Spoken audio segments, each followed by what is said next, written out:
जो ये पेपर मैं करवा रहा हूँ ये शायद बेंगलोर सेंटर का है।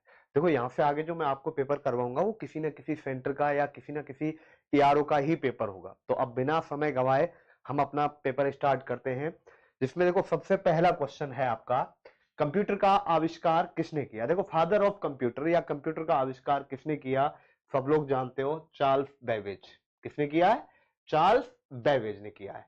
आइंस्टीन किसके लिए फेमस है? आइंस्टीन ने E=mc² दिया था, या मैं कहूं द्रव्यमान और जो एनर्जी है उसमें जो रिलेशन दिया था इन्होंने, या सापेक्षता का सिद्धांत दिया था। तो ये भी कई बार पूछा जाता है कि सापेक्षता का सिद्धांत किसने दिया था? तो वो किसने दिया था? आइंस्टीन ने। फ़ारेनहाइट एक टेम्परेचर को नापने का तापमापी है। इसके बाद चलिए क्वेश्चन नंबर दूसरा, ईस्ट इंडिया कंपनी की स्थापना किस साल हुई? देखो जब ईस्ट इंडिया कंपनी की स्थापना हुई थी, ये आपकी जो डेट है 31 दिसंबर सन 1600 में हुई थी। कहां पे हुई थी? 31 दिसंबर सन 1600 में ब्रिटेन में हुई थी। और उस टाइम पे यहाँ पे इंडिया में अकबर का राज था, और जो भारत था उस टाइम प्रोडक्शन हब था। वर्ल्ड का लगभग 1/4 प्रोडक्शन उस समय इंडिया में होता था, इसीलिए उस टाइम पे भारत को सोने की चिड़िया कहा जाता था। ठीक है, तो कई बार ये भी आता है किसके शासनकाल के दौरान हुई, तो ये अकबर के शासनकाल के दौरान हुई थी। लेकिन भारत में जो ईस्ट इंडिया कंपनी आई थी वो 1608 में आई थी। और कौन आया था सबसे पहले? हॉकिंस। ये भी आता है कई बार, सबसे पहले हॉकिंस आया था। ठीक है, तो इसके बाद चलिए अगला क्वेश्चन, भारत की पहली बुलेट ट्रेन कहां से कहां दौड़ेगी? देखो भारत की जो सबसे पहली बुलेट ट्रेन है वो आपकी अहमदाबाद से मुंबई के लिए दौड़ेगी। कहां से कहां के लिए दौड़ेगी? अहमदाबाद से मुंबई के लिए दौड़ेगी।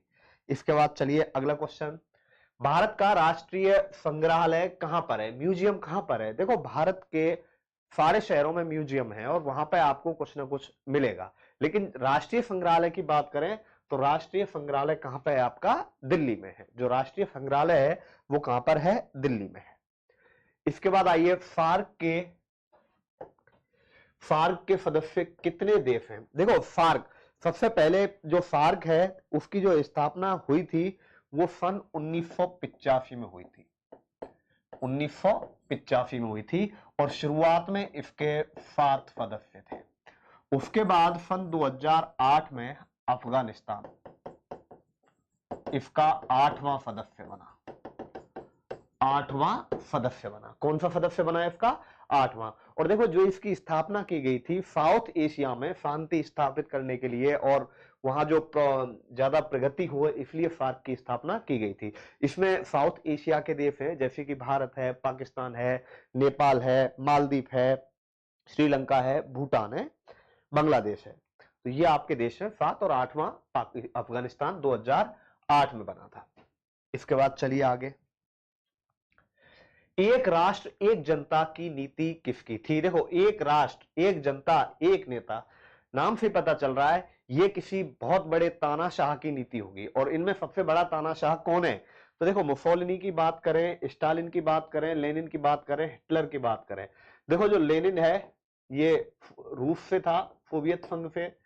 ठीक है, स्टालिन भी वहीं का नेता था, मुसोलिनी इटली, और सॉरी इटली ये जर्मनी, हिटलर जर्मनी। जर्मनी का बहुत बड़ा तानाशाह था कौन? हिटलर। तो यह नीति हिटलर की थी। स्टालिन सोवियत संघ का था, और ये मैं आपको बता चुका हूं कहां का था? इटली का था। लेनिन भी कहां का था? सोवियत संघ का था। इसके बाद आओ, कालाहारी रेगिस्तान किस देश में? सऊदी अरब में अरबिया रेगिस्तान है, अरबिया रेगिस्तान। भारत में आपका थार का रेगिस्तान है, जो कि आपके राजस्थान में मेन जो ज्यादा पार्ट है, कुछ भाग इसका गुजरात में भी है। इसकी बात करें चिली में आपका अटाकामा है। और आपका जो कालाहारी मरुस्थल है वो साउथ अफ्रीका में, दक्षिण अफ्रीका में। दक्षिण अफ्रीका के अलावा यह बोत्सवाना और नामीबिया में भी फैला हुआ है। बोत्सवाना और नामीबिया में भी फैला हुआ है, और लगभग ये 9 लाख वर्ग किलोमीटर को कवर करता है। तो देखो रेगिस्तान के क्वेश्चन आ रहे हैं हर पेपर में, आपने देखा है कोई ना कोई एक क्वेश्चन रेगिस्तान से पूछा जा रहा है। तो इसलिए आप जो मेन मेन मैंने बताए रेगिस्तान, वो आप अच्छे तरीके से याद कर लेना। भारत का सबसे अधिक जनसंख्या, देखो सबसे अधिक जनसंख्या की बात करें तो भारत का सबसे अधिक जनसंख्या वाला राज्य उत्तर प्रदेश है। और क्षेत्रफल की दृष्टि से सबसे बड़ा पूछे तो क्षेत्रफल की दृष्टि से जो सबसे बड़ा है राज्य वो कौन सा है आपका, राजस्थान है। इसके बाद चलिए आगे, इनमें से छत्तीसगढ़ की राजधानी कौन सी है? हैदराबाद तेलंगाना की है। देखो ये तो आपकी तेलंगाना की है और ये आपकी कर्नाटक की है, ये बिलासपुर कहीं की नहीं है। रायपुर कहां की है आपकी? छत्तीसगढ़ की। कहां की है रायपुर? छत्तीसगढ़ की राजधानी क्या है आपकी? रायपुर, या रांची भी है इसका नाम, या रांची भी बोलते हैं इसको बेटा। इसके बाद चलिए आगे चलते हैं। क्वेश्चन नंबर 10, उपराष्ट्रपति का कार्यकाल कितने वर्ष का होता है? देखो राष्ट्रपति हो, सांसद हो, एमएलए हो, उपराष्ट्रपति हो, इन सबका जो कार्यकाल है वो आपका 5 वर्ष का होता है। और जो वर्तमान में करें, वर्तमान में है जो राष्ट्रपति वो वेंकैया नायडू है। वेंकैया नायडू वर्तमान राष्ट्रपति। ठीक है, राष्ट्रपति के बारे में मैंने एक क्वेश्चन और बताया था, जो राज्यसभा है उसका जो अध्यक्ष होता है वो कौन होता है? राष्ट्रपति होता है। इसके बाद चलिए आगे, अक्षरधाम मंदिर कहां पर है? देखो मैंने आपको कई पेपरों में बताया है कि मेन मेन प्लेसेज हैं वो हमें याद रखने हैं। मेन मेन प्लेसेज कहां है? एक अक्षरधाम, देखो एक अक्षरधाम मंदिर दिल्ली में भी है, आप सबको पता होगा। और दूसरा अक्षरधाम मंदिर गुजरात में, और कहां पर है वो? गांधीनगर। अक्षरधाम मंदिर कहां पर है? गांधीनगर है, गुजरात में। इसके बाद चलिए आगे, भारत की सबसे बड़ी कृषि नहर कौन सी है? देखो ये क्वेश्चन पहले भी आया था, भारत की सबसे बड़ी कृषि नहर है वो कौन सी है? मैंने बताया था आपको, इंदिरा गांधी नहर। और जो मेन कहां पे है ये? मेन तो आपकी राजस्थान में है। मेन कहां पे है? राजस्थान में, पंजाब में भी है कुछ बात। तो भारत की सबसे बड़ी जो कृषि नहर है वो कौन सी है? इंदिरा गांधी नहर है। विश्व का सबसे गहरा महासागर या सबसे गहरा स्थान, देखो ये कई पेपर में आया है क्वेश्चन। जो सबसे गहरा है वो प्रशांत महासागर है, और प्रशांत महासागर में भी कौन सा? मेरियाना गर्त है। मेरियाना गर्त है जो कि 11,022 मीटर गहरा है, या मैं कहूं लगभग 11 किलोमीटर गहरा है। तो ध्यान रखना, जो सबसे गहरा स्थान मेरियाना गर्त, और जो सबसे ऊंचा स्थान है वो आपसे पूछे तो वो क्या है? माउंट एवरेस्ट, आपकी जो चोटी है सबसे ऊंची है, नेपाल में है। रूसी क्रांति के जनक कौन है? देखो रूस की क्रांति के जनक कौन है? अब सबसे पहले देखते हैं बेटा, सबसे पहले आओ जॉर्ज वाशिंगटन। जॉर्ज वाशिंगटन ये तो अमेरिका से संबंध रखते हैं भाई। मैक्स मूलर, ये भी देखो एक ईस्ट इंडिया कंपनी में काम करते थे, जर्मनी के थे। इसके बाद है आपका लेनिन। लेनिन रूस की क्रांति का जनक है, 1917 में है जो रूस की क्रांति हुई, और उसका जनक कौन है? लेनिन है, ध्यान रखना। तो उसका जनक कौन हो गया? लेनिन। कहां गया पेपर? लेनिन। तो रूस की क्रांति के जनक कौन है आपके? लेनिन। एडोल्फ हिटलर कहां से के थे? अभी आया था क्वेश्चन, ये आपके जर्मनी से थे। इसके बाद चलिए आगे, क्वेश्चन नंबर 16, प्रतिरोध का मात्रक क्या है? देखो सबसे पहले आता है इसमें कूलम। ध्यान रखना, ये आवेश का मात्रक है, या जिसको बोलते हैं चार्ज। एम्पियर, एम्पियर किसका मात्रक है? ये करंट का है, विद्युत धारा का मात्रक है एम्पियर। ओम आपका रेसिस्टेंस या आपका प्रतिरोध का मात्रक है, और वोल्ट आपका विद्युत विभव का मात्रक है। ध्यान रखना, मात्रकों से भी एक क्वेश्चन आता है, आपको याद रखने हैं अच्छे से। इनमें से कौन सा इलेक्ट्रॉनिक यंत्र नहीं है? सीधी सी बात है, जिस डिवाइस में कोई भी इलेक्ट्रॉनिक आइटम नहीं है वो आपका इलेक्ट्रॉनिक डिवाइस नहीं होगा।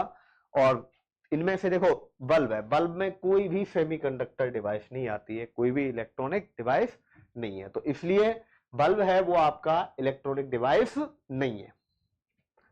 इसके बाद चलिए आगे, शीतल पेय में निम्न में से कौन सी गैस भरी होती है? देखो शीतल पदार्थ जो आप पीते हो, जो भी कोल्ड ड्रिंक्स हैं आपकी, उन सब में ध्यान रखना कार्बन डाइऑक्साइड भरी हुई होती है। कौन सी गैस भरी हुई होती है? कार्बन डाइऑक्साइड सारे के सारों में भरी होती है, ध्यान रखना। और इनको क्या है, CO2 क्यों जोड़ते हैं? फिजी प्रकृति देने के लिए,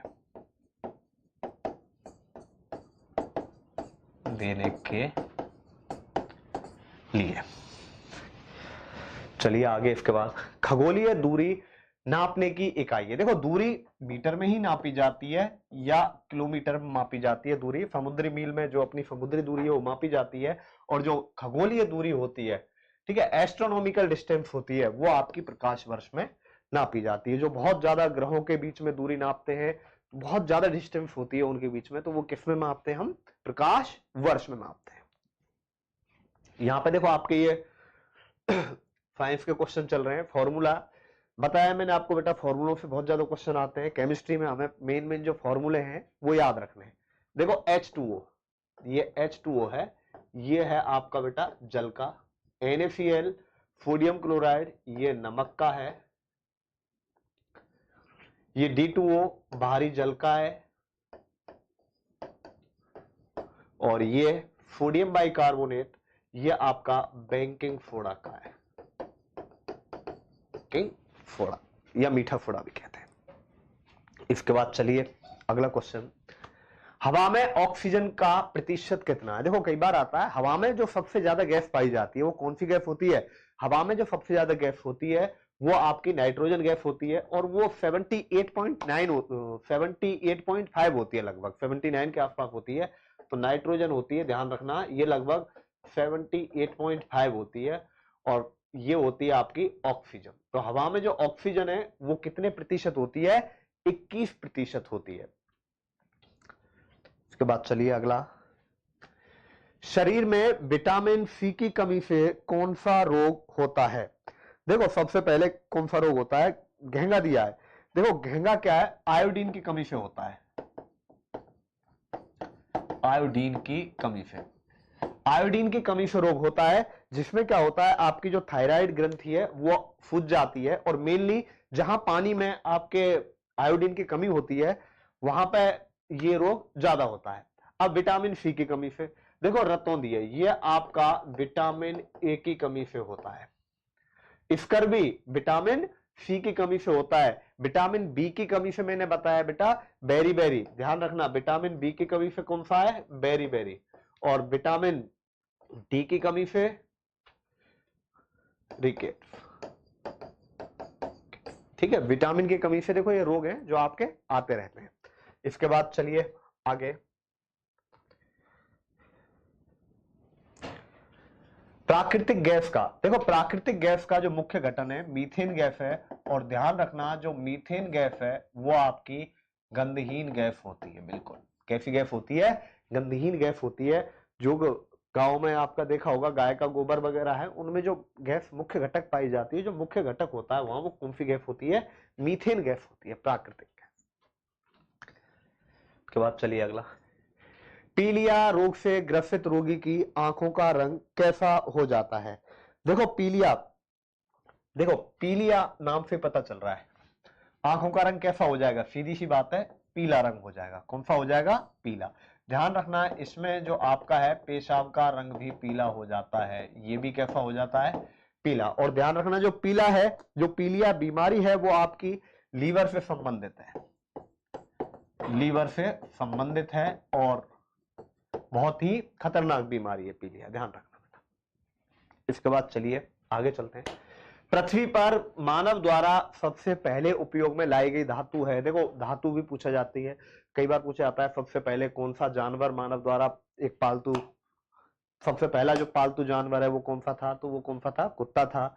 सबसे पहले जो उपयोग में लाई गई धातु है, ध्यान रखना, तांबा, कॉपर।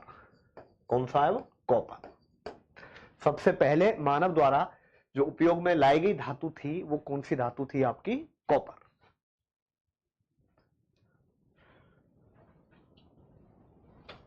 इसके बाद चलिए आगे, क्वेश्चन नंबर 26 छूट गया। देखो मैं बता देता हूं बेटा, जो क्वेश्चन नंबर 26 था छूट गया है 26। जो क्वेश्चन नंबर 26 था वो था, पेपर है इसलिए बता रहा हूं कि ध्वनि का वेग किसमें मापा जाता है। 26 में बता रहा हूं। ध्वनि का वेग किस में मापा जाता है? तो ध्यान रखना बेटा, ध्वनि का वेग, देखो ध्वनि का वेग मीटर पर सेकंड में ही मापा जाता है, ध्यान रखना। और जो ध्वनि की आवृत्ति है, ध्वनि की आवृत्ति है, वो आपकी डेसिबल में मापी जाती है। ठीक है, किसमें? डेसिबल में मापी जाती है। और ध्वनि का वेग है वो आपका किसमें मापा जाता है? मीटर पर सेकंड में मापा जाता है। तो ये आपका 26वां क्वेश्चन था जो कि छूट गया था। इसके बाद चलिए आगे। जब नीले लिटमस पेपर को एसिटिक अम्ल में डाला जाता है, देखो ध्यान रखना, नीला लिटमस पत्र है आपका, जब वो किसी एसिड में रखा जाता है, एसिड यानी कि अम्ल में रखा जाता है, चाहे वो कोई सा भी अम्ल हो। देखो ध्यान रखना, आपका होता क्या है, जब नीला लिटमस है किसी भी अम्ल में रखा जाता है, ठीक है, तो उसके बाद जो उसका रंग है वो लाल हो जाता है। कौन सा हो जाता है? लाल। और हम जो लाल लिटमस है वो किसी क्षार में रखेंगे तो वो कैसा हो जाएगा? बताओ बेटा। नीला हो जाएगा। कैसा हो जाएगा? नीला हो जाएगा। ऐसे याद रख लेना, यदि अम्ल में रख रहे हैं तो नीला लिटमस है वो लाल हो जाएगा, और यदि क्षार में रख रहे हैं तो लाल को, तो वो कैसा हो जाएगा? नीला हो जाएगा। जो वास्तव। इसके बाद हवा में 0 डिग्री सेंटीग्रेड पर ध्वनि की गति कितनी होगी? देखो अभी क्वेश्चन भी था कि ध्वनि को किस में मापा जाता है, तो देखो वो चीज यहां पे भी पता चल रही है, यदि आपको याद भी नहीं है तो ध्यान रखना, हवा में 0 डिग्री सेंटीग्रेड पर जो ध्वनि की चाल होती है वो 332 मीटर प्रति सेकंड की होती है। 332 मीटर प्रति सेकंड की होती है। इसके बाद आओ 30वां। बिजली के हीटर का फिलामेंट एलिमेंट किस धातु का बना होता है? देखो हीटर का जो फिलामेंट है वो किस चीज का बना होता है? ध्यान रखना, वो एक मिश्र धातु का होता है, वो एक मिश्र धातु का बना हुआ होता है। और उस मिश्र धातु में 80% आपका निकेल होता है और 20% 80% निकेल होता है, और जो 20% है वो आपका क्रोमियम होता है। और इसका जो मिश्र धातु है वो कौन सा होता है? नाइक्रोम होता है। तो विद्युत के हीटर का एलिमेंट नाइक्रोम का बना होता है।